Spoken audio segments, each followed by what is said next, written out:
Hey everyone, it's Joanne Funch.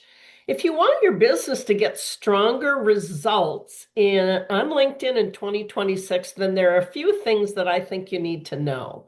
First, people want clarity. They're looking for experts who can help them make good decisions, not just more noise in the feed. And second, use the kind of language that people actually search for.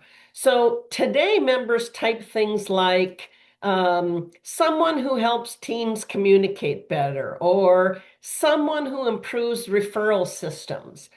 You want to make sure that your profile and your content actually reflect that type of language. And third, focus on content that actually earns you deeper engagement. That means people saving your posts and adding thoughtful comments. This carries a lot more weight than likes do.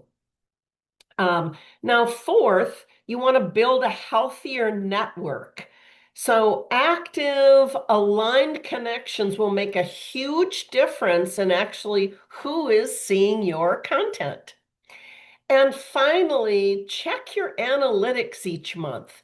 Profile views, search appearances, the number of saves are all things that are going to help you with a better strategy. So, if you want better visibility this year, start with clarity and consistency because those two things alone will move you forward. Good luck in 2026. Let me know if you have any questions.